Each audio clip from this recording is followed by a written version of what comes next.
Hey guys, so hello everyone, welcome back to Vilonting host. तो आज की हमारी मूवी है सैंड, जो कि एक फुल स्लैशर मूवी है। So let's hop into it. तो मूवी के स्टार्टिंग सीन में हम कुछ यंगस्टर्स को देखते हैं who are enjoying beach party. तभी उसी दौरान मिच सबके फ़ोन अपने पास रखवा लेता है ताकि कोई किसी की वीडियो बनाकर इंटरनेट पे अपलोड ना कर सके। फिर उन लोगों को कुछ अजीब सी क्रीपी चीज़ मिलती है जिसे वो लोग नुकसान पहुँचा तोड़ देते हैं। वो लोग रात भर काफ़ी मज़े करते हैं। फिर हमें सवेरे का सीन दिखाया जाता है। फिर केली जब सवेरे उठती है उसे कुछ अजीब सा लगता है। तभी कार में सोए हुए बाकी लोग भी उठ जाते हैं और चैंडा उठते ही जोना को किस करने लगती है, लेकिन जोना उसे रोकता है। तभी वो लोग टेबल पर सो रही मार्शा को उठाने की कोशिश करते हैं। मार्शा पूरी तरह टॉपलेस होती है और वो उठते ही वोमिटिंग करना शुरू कर देती है। उसी वक्त केली की नज़र एक रेत पर बैठी हुई बर्ड पर जाता है जो कि धीरे धीरे पूरी तरह रेत में समा जाती है। ये देखकर केली काफ़ी डर जाती है। तब वो मार्शा को रेत पर पैर रखने से रोकती है, लेकिन मार्शा नहीं सुनती और रेत पर पैर रख देती है। अब वही मार्शा के साथ हो रहा था, उसके पैर रेत में फंस चुके थे। वो डर जाती है, अपने पैर निकालने की कोशिश करती है, जिस वजह से उसके हाथ भी रेत में फंस जाते हैं। मार्शा काफ़ी डर चुकी थी और वो चिल्लाने लगती है। वहाँ मौजूद सभी लोग ये देखकर हैरान थे। तब वहाँ पर मौजूद वैंस इस सिचुएशन को देखकर मार्शा की तरफ उसकी मदद करने के लिए जाता है, लेकिन वो भी रेत में फंस जाता है। तब जोना उसकी मदद करने के लिए कार स्टार्ट करने की कोशिश करता है, लेकिन कार स्टार्ट नहीं होती। तब मिच उसकी तरफ एक रस्सी फेंकता है, लेकिन अब तक काफ़ी देर हो चुकी थी। वो रेत जैसे वैंस को खा रही थी। उसका चेहरा पूरी तरह गल चुका था, जिस वजह से वो काफ़ी पेन में चिल्ला रहा था और धीरे धीरे वो भी रेत में पूरी तरह समा जाता है। वहाँ पर मौजूद किसी को भी कुछ समझ नहीं आ रहा था कि एक्चुअली यहाँ पर हो क्या रहा है। सब लोग काफ़ी डर और शॉक में थे। तब मिच वहाँ पे सबको विश्वास दिलाने की कोशिश करता है कि वैंस भले ही मर चुका है, लेकिन हम सब लोग अभी भी ठीक ठाक है और हम लोग यहाँ से बाहर ज़रूर निकलेंगे। इसके बाद वो जोना को कार स्टार्ट करने के लिए कहता है, लेकिन जोना की कई कोशिशों के बाद भी कार स्टार्ट नहीं होती। फिर केली रेत के ऊपर हाथ दिखाती है, जिस वजह से रेत के ऊपर कुछ अजीब सी हलचल होती है। फिर हम गिलबर्ट को देखते हैं जो कि ड्रम में फंसा हुआ था। वो जागने के बाद सबको आवाज़ देता है ताकि सब लोग उसे निकालने के लिए मदद कर सकें, लेकिन सब लोग उसे हिलने के लिए मना करते हैं क्योंकि अगर गिलबर्ट रेत में गिरा तो वो मारा जाएगा। लेकिन गिलबर्ट को ऐसा लगने लगता है कि सब लोग उसके साथ मजाक कर रहे हैं। तभी मिच उससे कहता है कि हमारे पास 2 घंटे में हेल्प आने वाली है, तो तुम ज़्यादा हिलो मत, जिस वजह से गिलबर्ट मान जाता है। फिर जब केली मिच से पूछती है कि तुमने ऐसा क्यों कहा, तब मिच कहता है कि इससे उसके पास एक उम्मीद रहेगी, क्योंकि बिना किसी उम्मीद के एक ट्रैश कैन में फंसे रहना उसके लिए आसान बात नहीं होगी। अब ये लोग काफ़ी देर से ऐसे ही पड़े हुए थे। तब केली सबसे कहती है कि कल हम लोग ने यहाँ पे पार्टी की, तब ये रेत ठीक थी, लेकिन आज ये रेत पूरी तरह बदल चुकी है। तभी सब ये बात नोटिस करते हैं कि उनके अलावा बाकी सारे लोग मारे जा चुके हैं, और ये लोग इसलिए ज़िंदा थे क्योंकि ये लोग रेत के कांटेक्ट में नहीं थे, जिस बात से सभी दुखी हो जाते हैं। इधर गिलबर्ट को काफ़ी पेन हो रहा था, इसलिए वो सब पे चिल्लाने लग जाता है और कहता है कि मुझे यहाँ से बाहर निकालो। तब जोना उसे समझाता है और सनस्क्रीन देता है, जिसे लगाने से उसे धूप से थोड़ी राहत मिल सके। तभी उनकी नज़र उस क्रीपी सी चीज़ पर पड़ती है जो कि उन्हें रात को मिली थी। वो चीज़ 2 टुकड़ों में टूट चुकी थी। तब वो लोग समझ जाते हैं कि ये एक अंडा था जिसमें से कुछ क्रीपी चीज़ बाहर निकली और रेत में समा गई, और वही ये सब कर रही है। तभी केली उस मॉन्स्टर का साइज़ जानने के लिए एक हॉट डॉग दूर तक रेत में फेंकती है। तब उन्हें ये बात पता चलती है कि ये मॉन्स्टर काफ़ी बड़ा है और काफ़ी दूर तक फैला हुआ है। तब जोना वहाँ जाने के लिए कहता है, लेकिन चैंडा उसे मना करती है। तभी रोनी उसे समझाने की कोशिश करती है कि वैसे भी सारे लोग मारे जा चुके हैं और हमें भी यहाँ बचाने कोई नहीं आने वाला, तो हमें खुद की मदद करनी पड़ेगी।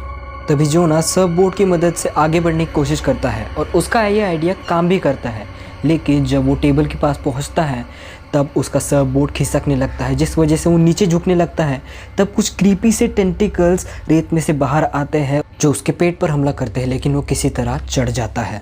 लेकिन तभी जोना की नज़र उसके पेट पर पड़ती है जो कि बुरी तरह घायल हो चुका था और उसमें से काफ़ी खून बह रहा था।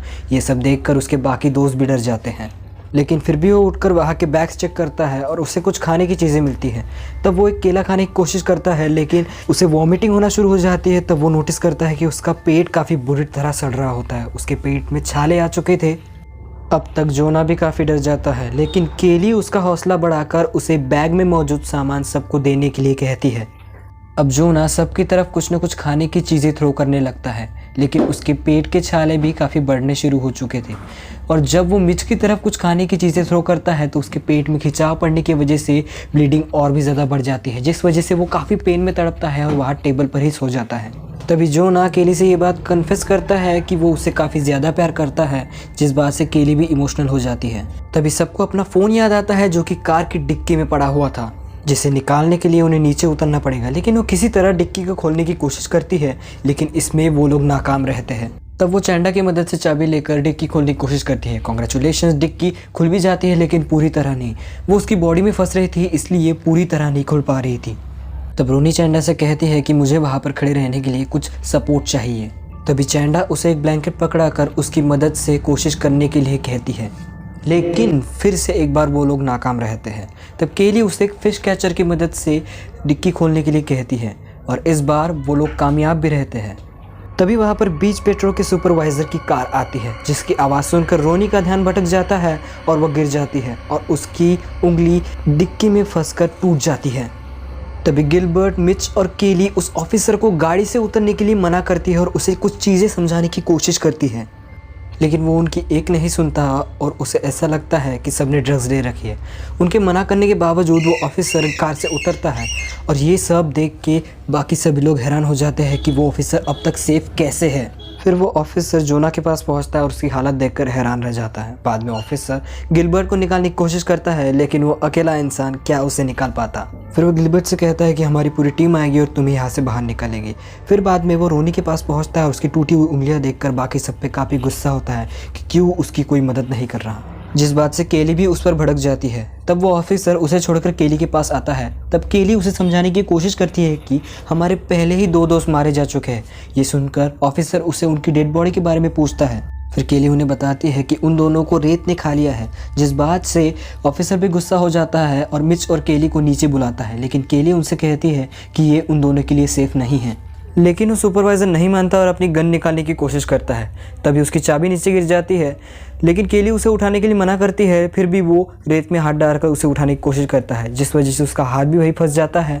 वो अपना हाथ निकालने की कोशिश करता है, लेकिन उसका हाथ धीरे धीरे अंदर धंसने लग जाता है। तब वो पेपर्स पे निकाल कर अपना हाथ छोड़ा लेता है, लेकिन उसका हाथ आधा कट चुका था, जिसे देख के वो सुपरवाइज़र चिल्लाने लग जाता है और वो रेत में गिर जाता है। तभी केली उसके पास आकर उसका पेपर स्प्रे उठा लेती है और देखते ही देखते वो सुपरवाइज़र रेत में समा जाता है।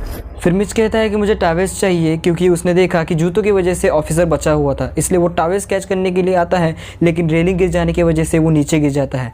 तब रेत फिर से उसे खाना शुरू कर देती है।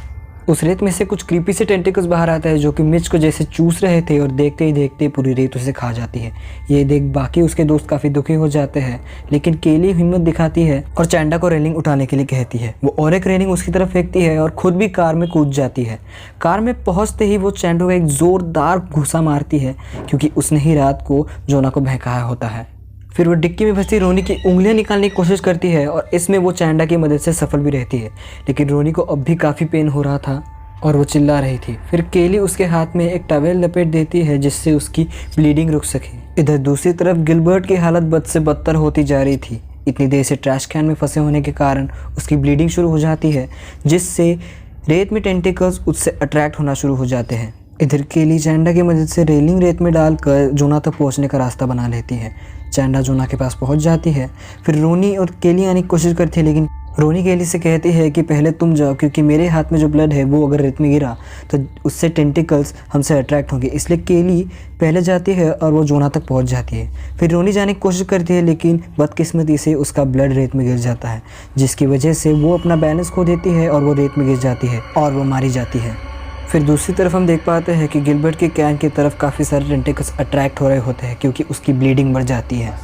फिर हम देख पाते हैं कि चैंडा अपने पैरों में टॉवेल और बैग लपेट कर ऑफिसर की कार तक पहुंच जाती है, जिससे वो काफ़ी खुश होती है। लेकिन हम यहाँ पे देख पाते हैं कि नीचे कुछ अजीब सी हलचल मचती है। फिर अचानक से 3 बड़े बड़े टेंटिकल्स आकर गिलबर्ट को रेत के नीचे खींच लेते हैं और गिलबर्ट भी मारा जाता है। इससे हमें ये पता चलता है कि वो मॉन्स्टर धीरे धीरे काफ़ी बड़ा और ताकतवर होता जा रहा है। फिर हम देखते हैं कि वो मॉन्स्टर ऑफिसर की गाड़ी पर भी हमला करता है, जिस वजह से चैंडा गिर जाती है और वो बेहोश हो जाती है। अब केली भी काफ़ी ज़्यादा परेशान हो जाती है। इसके बाद बड़ी मुश्किल से चैंडा को रात को होश आता है और वो एयर बाथ टब की मदद से जोना को कार के अंदर बिठा लेती है। जब केली बैठने के लिए आती है तो वो मॉन्स्टर केली के सामने आता है और कार का दरवाज़ा बंद कर देता है। फिर केली खुद को बचाने के लिए कार पर चढ़ जाती है और उसे एक वहाँ पे गैसोलीन कैन मिलता है। वो उसे उठाने की कोशिश करती है लेकिन वो मॉन्स्टर आकर उसके हाथ से वो छीन लेता है। फिर उसे दूसरा कैन मिलता है, तब वो कार के इर्द गिर्द एक घेरा बना देती है जिसे वो लाइटर से जला देती है, जिससे वो मॉन्स्टर भी बुरी तरह जलने लग जाता है। इस बात का फ़ायदा उठाकर केली कार में बैठ जाती है, लेकिन तभी वो मॉन्स्टर आकर दरवाज़ा खोलने की कोशिश करता है, लेकिन केली किसी तरह खुद को बचा लेती है। फिर वो मॉन्स्टर भी शांत हो जाता है। फिर सब लोग कार में ही सो जाते हैं। फिर सुबह उन्हें एक आदमी आके जगाता है। केली बाहर आने से डर रही होती है, लेकिन जैसे ही वो बाहर आकर रेत पर पैर रखती है उसे ये एहसास होता है कि वो मॉन्स्टर मारा जा चुका है। फिर वो दोनों कार से बाहर निकलती है और वहाँ से चली जाती है। इधर हम जोना को देख पाते हैं जो कि अब मर चुका था। फिर हम उस मॉन्स्टर को देख पाते हैं जो कि अब भी ज़िंदा था और वो शहर की तरफ बढ़ रहा था। और यहाँ पर ये मूवी ख़त्म हो जाती है। सो फ्रेंड्स, आपको ये मूवी कैसी लगी हमें कमेंट सेक्शन में ज़रूर बताइएगा। इस वीडियो को लाइक कीजिएगा, हमारे चैनल को सब्सक्राइब कीजिएगा। Until then, see you again.